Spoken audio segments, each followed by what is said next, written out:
Capital digital میں خوش آمدید. میں ہوں Abdul Sattar Khan. Federation of international football association یعنی کہ فیفا جو تمام کی تمام ذمہ داری جو فٹ بال کی ہوتی ہے اور پھر فٹ بال کے ورلڈ کپ کی ہوتی ہے وہ فیفا کی ہوتی ہے. فیفا نے اپنی آفیشیل رپورٹ میں 2018 میں ہونے والے فٹ بال ورلڈ کپ پر پوری دنیا میں 21,700 ارب روپوں کی سٹے بازی کا ذکر کیا ہے. فیفا نے یہ report support radar fraud detection system کے ساتھ مل کر تیار کی تھی. فیفا اور سپورٹ راڈار پارٹنر تھے. یہ رپورٹ دنیا بھر میں قائم 550 بیٹنگ آپریٹرز کا مطلب ہے سٹے بازی کے بڑے بڑے ادارے، بک میکر، بک شاپس، بک کمپنی، گیمبلنگ ڈینس، ان کا انالیسس کرنے کے بعد کی تھی. اس رپورٹ میں فیفا اور سپورٹس راڈار نے یہ دعویٰ کیا تھا کہ انہیں کسی قسم کی میچ فکسنگ اور میچ مینوپولیشن نہیں ملی تھی. قابل ذکر فیفا کی اس آفیشیل رپورٹ میں فٹ بال ورلڈ کپ کے ہر میچ میں اوسطاً 336 ارب روپوں کی سٹے بازی ہوئی تھی اور 2018 کے فائنل میں 1,148 ارب روپوں کی سٹے بازی ہوئی تھی. 2018 کا فائنل فرانس نے کروشیا کو 2 کے مقابلے میں 4 گول سے ہرا کر جیت لیا تھا. 2018 کے فائنل کا دنیا بھر کے لائسنس یافتہ بک میکرز یعنی کہ لیگل بک میکرز اور بک میکرز کمپنیز، گیمبلنگ کمپنیز کو بہت فائدہ ہوا تھا. اس کی وجہ یہ تھی کہ فائنل میں فرانس کے مقابلے میں کروشیا پہنچ گئی تھی. کروشیا کا ٹورنامنٹ شروع ہونے سے پہلے 40 کا ریٹ تھا، یعنی کہ 1,000 روپے لگانے پر آپ کو 40,000 روپے ملیں گے. ایک طرف تو فائنل میں ایک ایسی ٹیم پہنچی تھی کروشیا جس کا بھاؤ ریٹ 40 کا تھا، جبکہ دوسری طرف کروشیا کے مد مقابل جو فرانس تھا وہ بھی چوتھے نمبر کی فیورٹ ٹیم تھی. اس لیے لائسنس یافتہ بک میکروں کی کمائی میں بے پناہ اضافہ ہوا تھا. فرانس کے علاوہ 2018 کی کوئی بھی فیورٹ ٹیم فائنل تک نہیں پہنچ سکی تھی. اس لیے بک میکر یعنی بکیوں کو بہت فائدہ ہوا تھا. اس کا ثبوت یہ ہے کہ دنیا کے ایک بڑے لائسنس یافتہ بک میکر یعنی کہ پیڈی پار اور بیٹ فیئر نے اپنی آفیشیل رپورٹ میں 13% فائدے کا ذکر کیا تھا.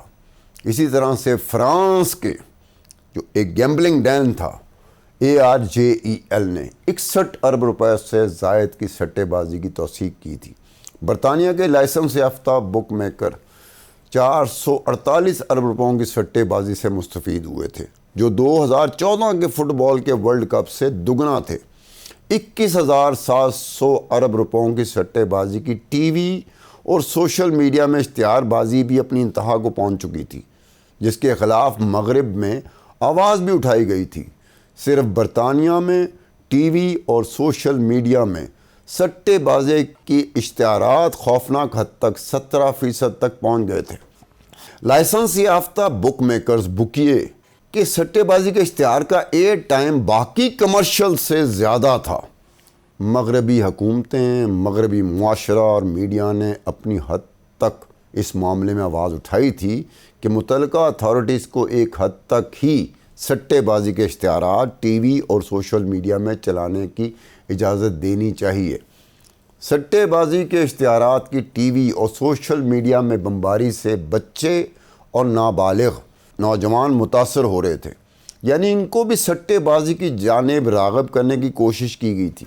برطانیہ کا ایک ادارہ ASA یعنی کہ ایڈورٹائزنگ سٹینڈرڈز اتھارٹی کو 100 سے زائد شکایات موصول ہوئی تھی، جس میں ٹی وی اور سوشل میڈیا برطانوی بک میکر بکیوں کی جانب سے چلائی جانے والی کیمپین کے خلاف شدید ترین اعتراضات اٹھائے گئے تھے.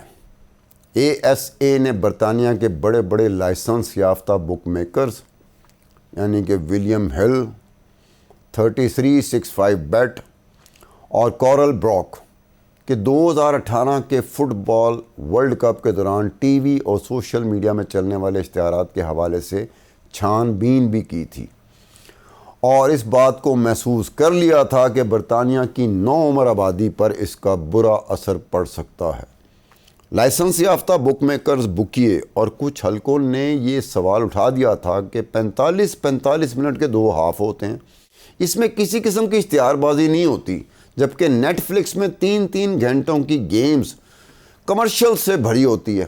اس کے باوجود ASA نے سخت رولز متعارف کروا دیے تھے کہ اس طرح کے اشتہار فٹ بال کے ورلڈ کپ کے دوران اتنی زیادہ تعداد میں اور اتنے زیادہ ایئر ٹائم سے نہیں چل سکتے۔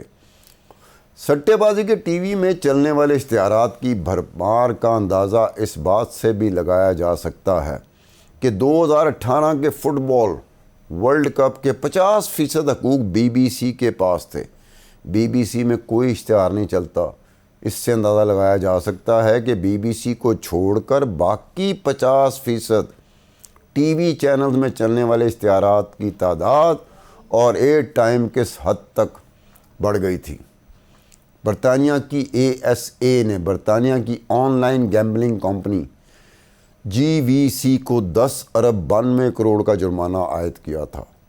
اس کے باوجود کہ لائسنس یافتہ گیمبلنگ کمپنیوں اور لائسنس یافتہ بک میکرز یعنی کہ بکیوں کو بھاری جرمانے ہو رہے تھے، لیکن 2018 کے فٹ بال ورلڈ کپ سے بک میکرز بکیوں کو اتنی کمائی ہوئی تھی کہ ان کو فرق نہیں پڑتا تھا۔ GVC کمپنی کے 2 بڑے بک میکرز لیڈ بکس اور سپورٹنگ بیٹ کے مطابق دونوں بک میکرز کمپنی کو 2018 کے ورلڈ کپ میں اچھی خاصی کمائی ہوئی تھی۔ اس کے علاوہ ان اشتہارات کے ایک حصے پر چلنے کی پابندی بھی لگا دی گئی تھی، جو واقعی اسکول اور کالجوں کے نوجوان لڑکے اور لڑکیوں اور بچوں کو اپنی طرف مدعو کرنے پر مجبور کر سکتے تھے۔ برطانیہ کی لیبر پارٹی کے ڈپٹی لیڈر ٹام واٹسن نے بڑے سخت بیانات جاری کر دیے تھے اور بک میکرز اور گیمبلنگ کمپنی کی طرف سے ٹی وی اور سوشل میڈیا میں چلائے جانے والے اشتہارات کے خلاف مہم بھی چلا دی تھی۔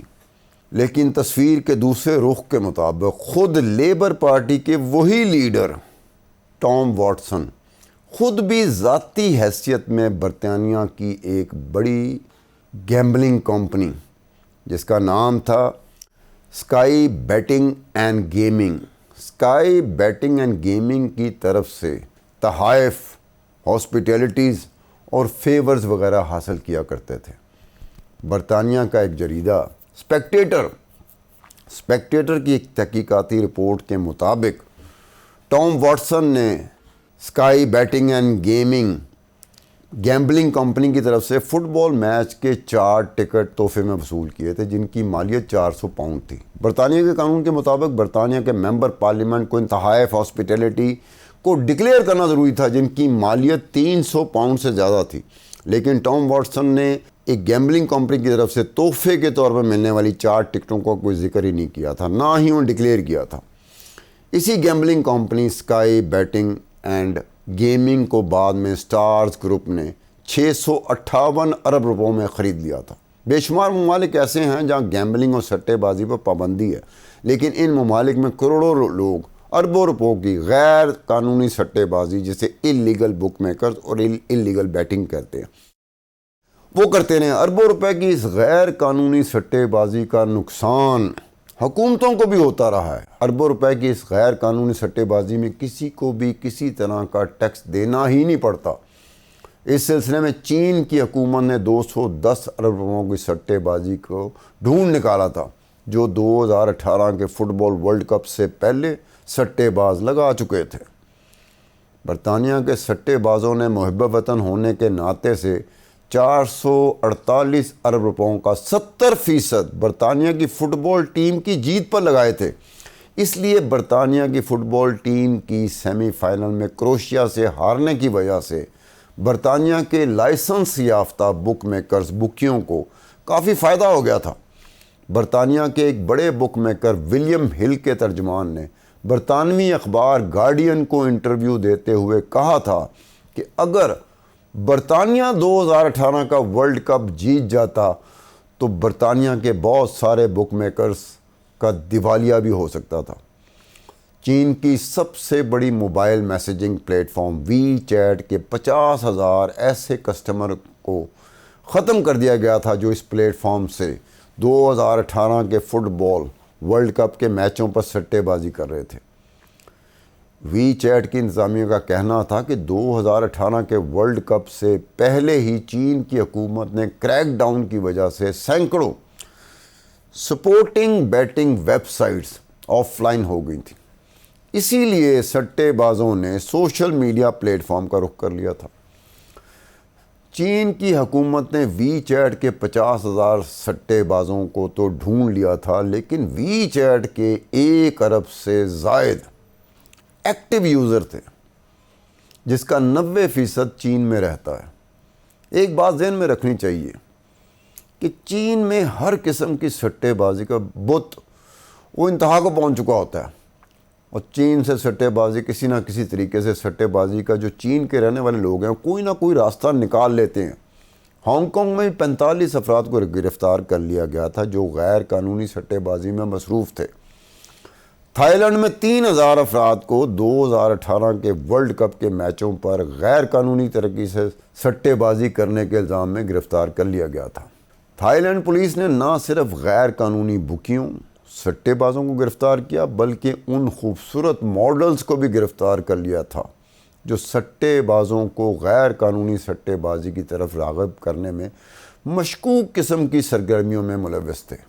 اب یہاں سے یہ بات کہ 2018 کا جو فٹ بال تھا ورلڈ کپ فٹ بال، فیفا کی اپنی آفیشیل رپورٹ ہے کہ اس ورلڈ کپ میں 21,700 ارب روپوں کی سٹے بازی ہوئی تھی۔ اب یہ 21,700 ارب روپوں کی سٹے بازی لائسنس یافتہ جو لیگل بک میکر تھے، لیگل بکیے تھے، گیمبلنگ کمپنیز تھیں، بک میکر شاپس تھیں، اس میں ہوئی تھی۔ جو انلیگل ہیں، جو غیر قانونی ہے، جیسے انڈیا ہو گیا، پاکستان ہو گیا، اس طرح کے بے شمار ممالک ہیں، وہاں کوئی لائسنس یافتہ بک میکر نہیں ہے، کوئی لائسنس یافتہ گیمبلنگ کمپنی نہیں ہے۔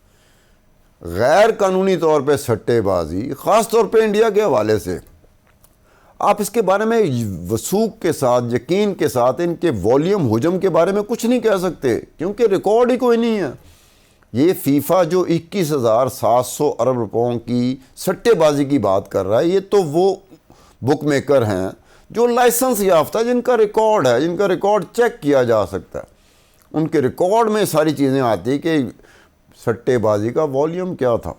لیکن جو انڈیا، پاکستان اور ہماری طرح کے ممالک میں ہوتی ہے سٹے بازی، وہ تو غیر قانونی ہے اور ٹکا کے ہو رہی ہوتی ہے، لیکن اس کا حجم، اس کا والیوم وہ ماپا نہیں جا سکتا، کیونکہ ریکارڈ ہی کوئی نہیں ہے۔ گیس ورک ہو سکتا ہے، اندازے لگائے جا سکتے ہیں، ٹیوے مارے جا سکتے ہیں، کیا سرائیاں کی جا سکتی ہیں کہ اتنے 100 ارب، اتنے 1000 ارب، لیکن ایک بات طے ہے، پاکستان اور انڈیا کا مقابلہ کیا جائے تو سٹے بازی کا جو والیوم حجم انڈیا میں ہے، پاکستان تو بیچارہ کہیں بہت نکرے جا کے لگ جاتا ہے۔ بہت بڑا والیوم ہے انڈیا میں سٹے بازی کا، اور انڈیا کے بک میکر بہت بڑے بک میکر ہیں۔ ہمارے پاکستان کے بیچارے بک میکر تو اپنی بیٹنگ کا تقریباً 90% باہر نکال دیتے ہیں۔ وہ کہاں نکالتے ہیں؟ وہ انڈیا کے بک میکر کیوں نکالتے ہیں؟ وہ اپنے پاس اتنی سکت نہیں ہے، پاکستانی بک میکرز کے پاس اتنی پسلی نہیں ہے کہ اپنے پاس ریٹین کر سکے، رکھ سکے۔ وہ 90% باہر نکال دیتے ہیں۔ اور نکالتے کہاں ہیں؟ انڈیا کے بک میکر کے پاس، جو انڈیا میں بیٹھا ہے، جو ممبئی میں بیٹھا ہے، جو دبئی میں بیٹھا ہے۔ اب فیفا کے پاس ایسی کوئی رپورٹ نہیں ہے، کیونکہ یہ سارا غیر قانونی ہے جو انڈیا، پاکستان اور باقی ہماری طرح کے ممالک میں ہو رہا ہوتا ہے۔ ورنہ فیفا اس کے بارے میں بھی رپورٹ دیتا کہ جی 21,700 ارب روپوں کی سٹے بازی ہوئی ہے۔ کہاں پر؟ دنیا کے وہ ممالک جہاں لیگل ہے سٹے بازی، جہاں لائسنس یافتہ بک میکرز ہیں، بکی ہیں، وہ ان کی بتا رہا ہے۔ باقی جہاں پر غیر قانونی سٹے بازی اور غیر قانونی بک میکر یا بکیے ہیں، اس کا والیوم نہیں بتا رہے، نہ بتا سکتے۔ اس کے ساتھ ہی عبدالستار خان کو اجازت دیجیے۔ خدا حافظ۔